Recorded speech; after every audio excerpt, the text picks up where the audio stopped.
and welcome to Evita at the Rhythm of My Heart. Thank you so much for watching. If you're new to my channel, don't forget to subscribe, like and share my videos. Leave your comments down below and activate the little bell so that you can get notified when I download new videos. I have been challenged recently by a friend and also a subscriber, Anna, who is missing her food from Puerto Rico. And she sent me a message and requested a video of a step-by-step of how to make one of our favorite things in the whole world in Puerto Rico, requeson, or requeson casero. And what is requeson? Well, requeson is actually cheese, it's homemade cheese that we make. So Anna, I went on a hunt for cows or farmers who would be willing to sell me some fresh cow's milk. But unfortunately, the FDA does not allow for that, or doesn't provide for people like me to just walk in and buy some good old regular milk from a cow. So I'm going to be making for you today instead requeson using whole milk from a gallon. So when I come back, Anna, I'm going to take you through the step-by-step of how to make this delicious requeson de Puerto Rico.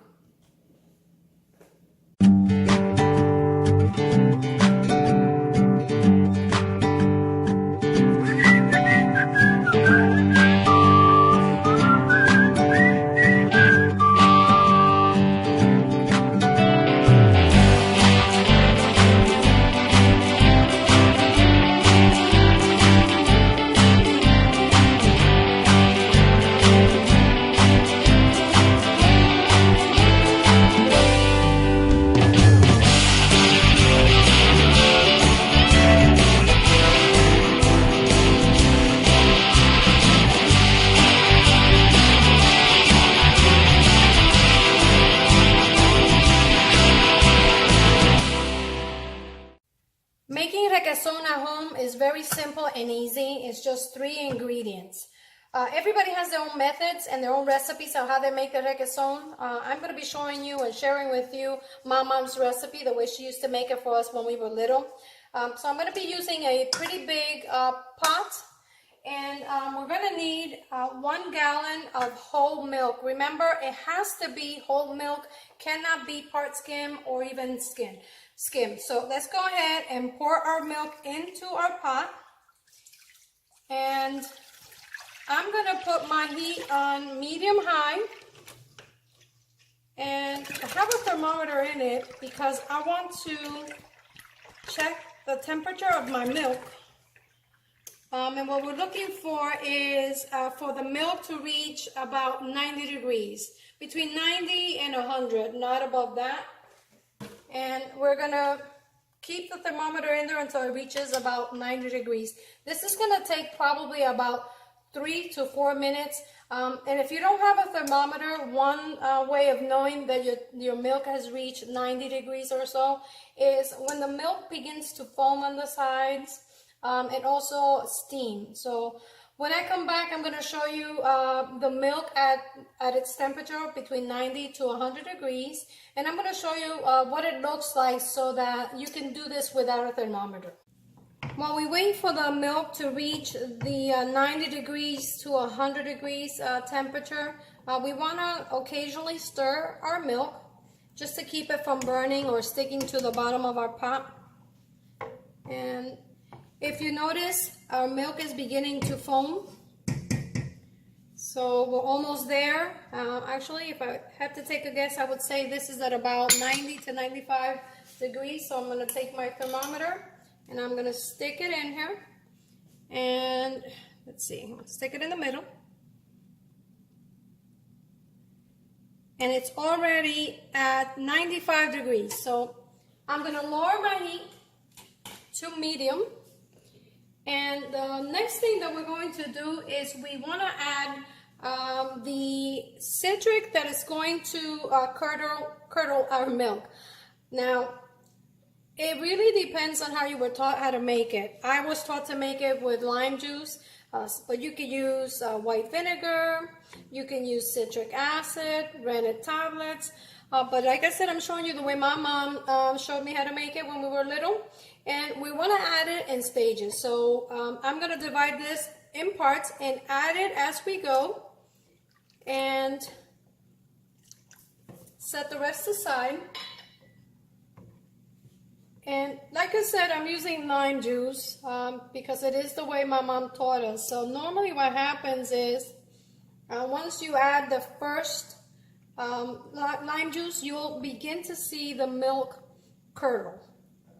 And the foam begins to turn a little bit like, obviously, cheese curls or curdles. And there you have it. You see, it's already beginning to curdle. Now, once you start adding your lime juice to your milk, you know at this point you have to stir constantly because that's what's going to help the cheese become cheese, or the milk become cheese. Now, in between, I'm going to check the temperature because I don't want my temperature to drop below 90. That's, you know, the temperature you want to keep your milk at. And I have my heat right now on medium. So it's already beginning to look like cheese, but it's definitely not quite there yet. Okay. Now we have not added the salt yet, and that's something that we do once the cheese is already prepared. And I'm going to continue adding the lemon juice or the lime juice to the milk. And actually, I'm going to do it right now. I'm going to go ahead and add the second part of the lemon juice. And watch what happens. Okay. When we come back, I'm going to show you what this looks like. After the second addition of the lime juice, you can see we have more curdles. Hope I'm pronouncing that right. But here we go. I'm going to check my temperature again. I'm going to continue checking my temperature because I want to make sure I maintain a temperature of 90 to 100. Okay, it's looking good. And we keep stirring. We cannot stop stirring. Now let's go ahead and add more lime juice.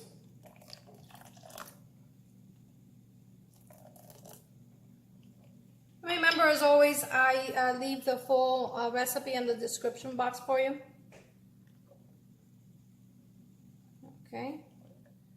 And with every addition of the lime juice, you notice that it becomes more like cheese. It starts to look more like cheese. I'm going to check my temperature again.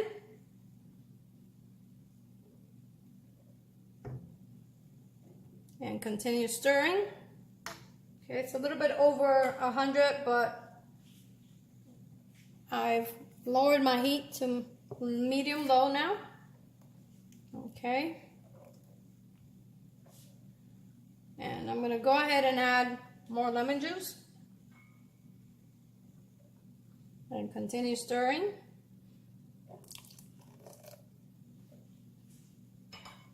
And it's going to keep changing in consistency as you add the lemon juice. The reason why you add it in stages is because you want to get the most out of your gallon of milk. And for some reason, when you add all the lemon juice at once, you don't get as much as the cheese. But when you add it in different stages, somehow you end up getting more cheese. Okay. I remember as a little girl, my mom making this for us. It's a lot of fun. We always had cows and pigs and all sorts of animals in our home. And she used to make this kind of cheese for us. She also made goat cheese for us.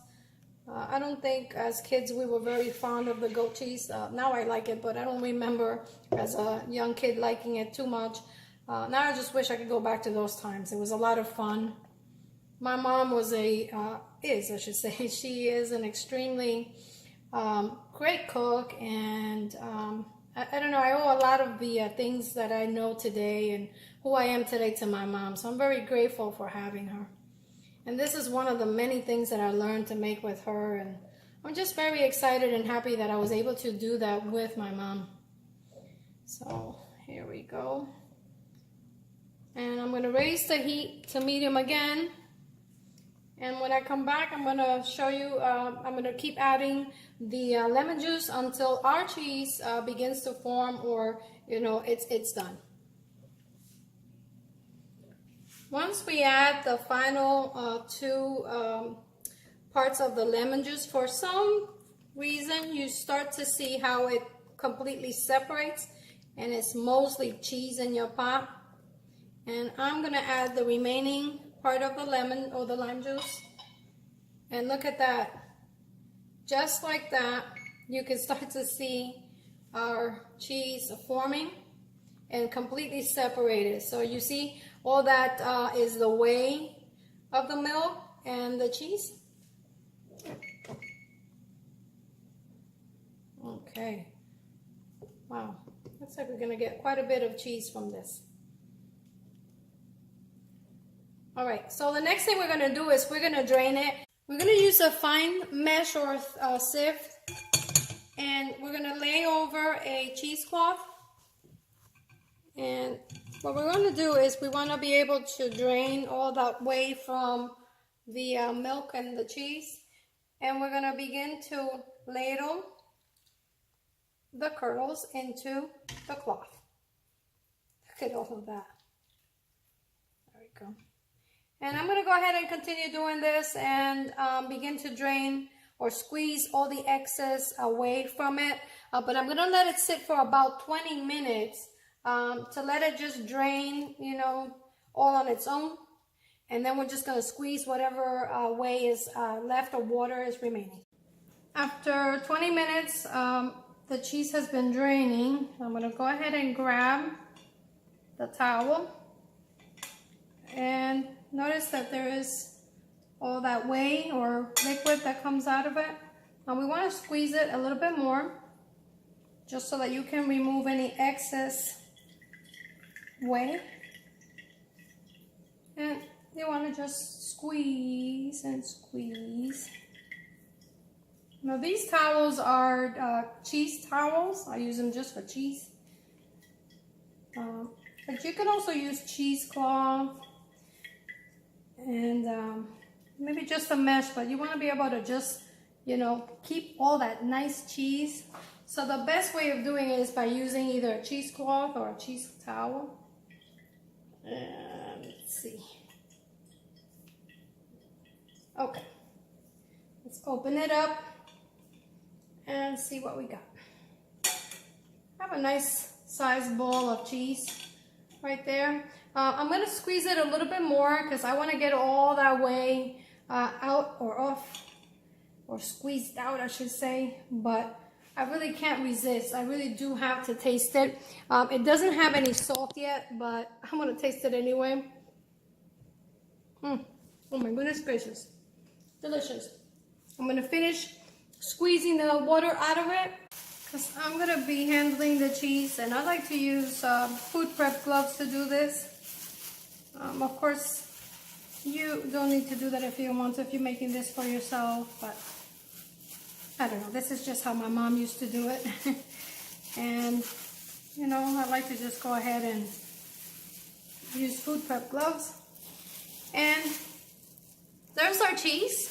We did get a good amount of the cheese, and what you get is a nice soft cheese.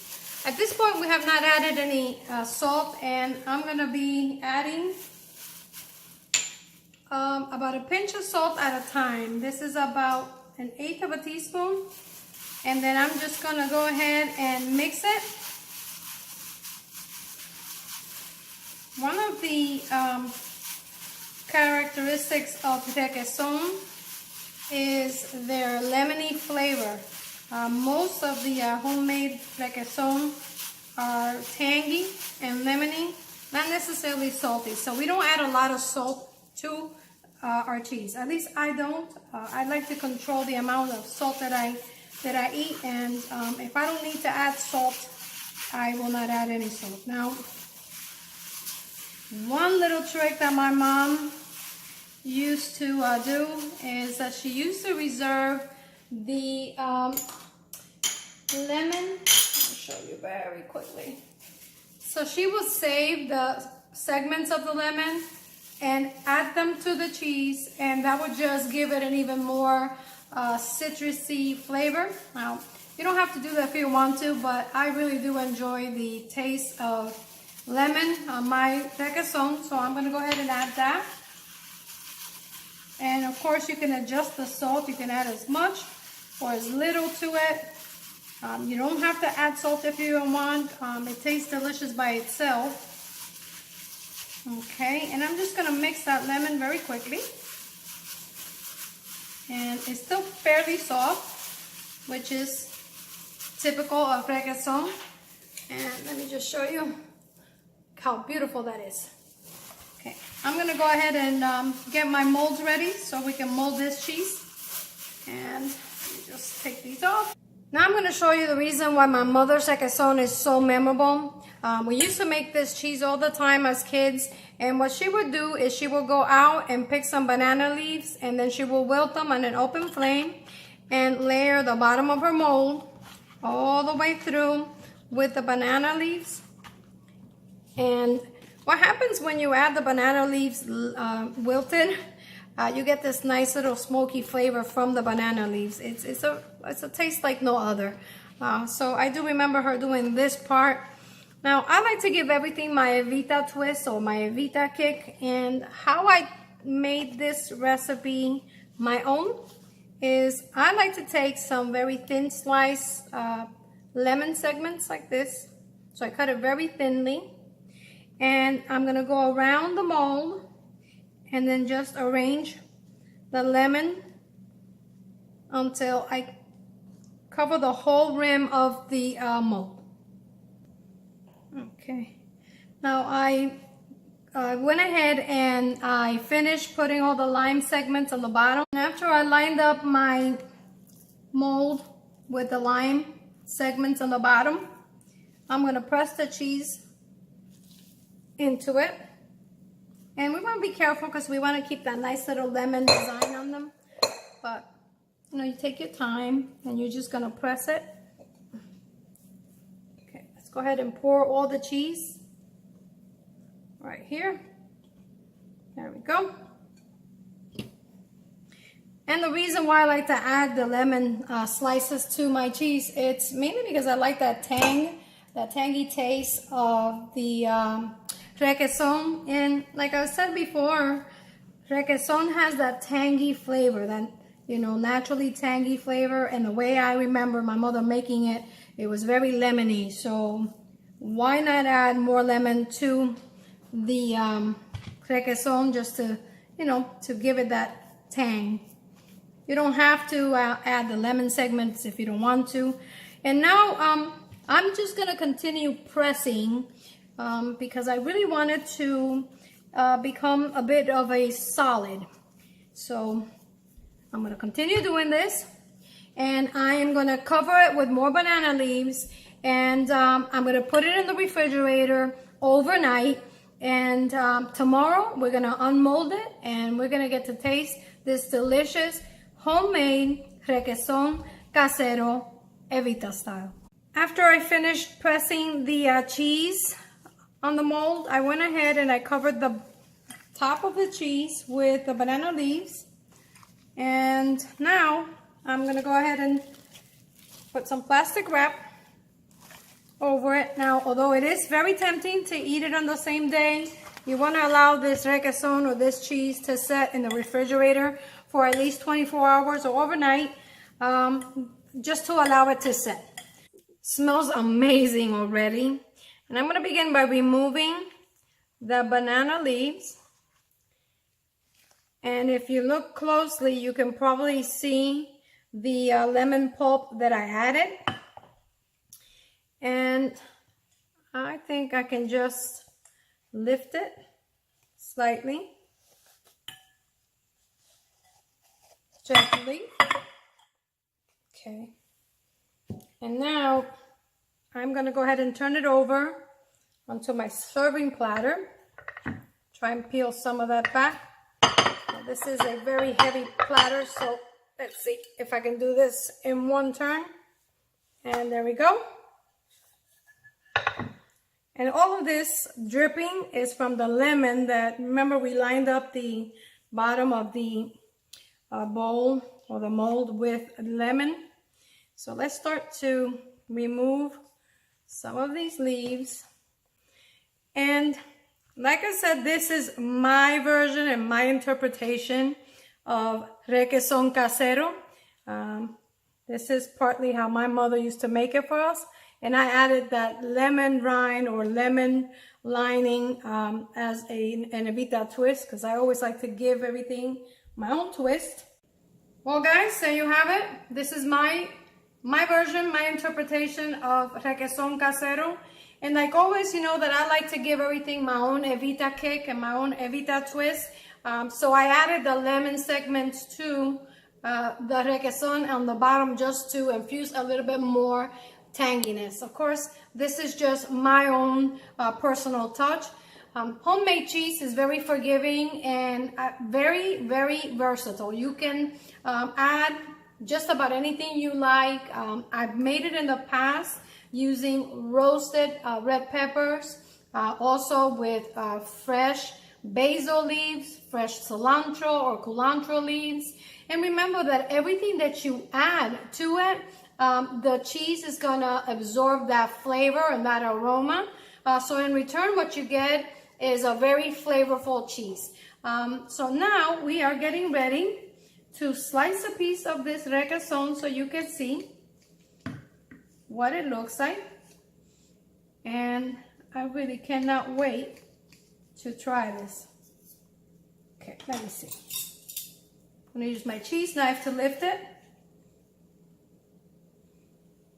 And look at that. That's what my requesón looks like. Yum. Want a bite? And I'm going to be serving mine with some crackers. But before I do that, I want to just remove the lemon so that you can see the consistency of the cheese without the lemon. And you can eat it like that by itself or with some water crackers. And let me just lift that so you can see that.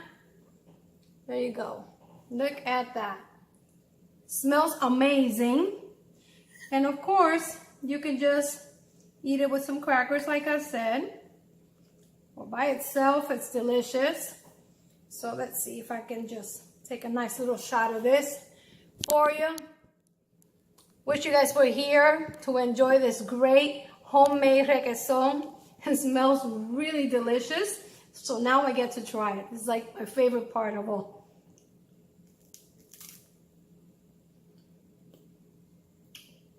Oh my God. You can taste the lemon. Not too much salt because I only added just enough salt to season it.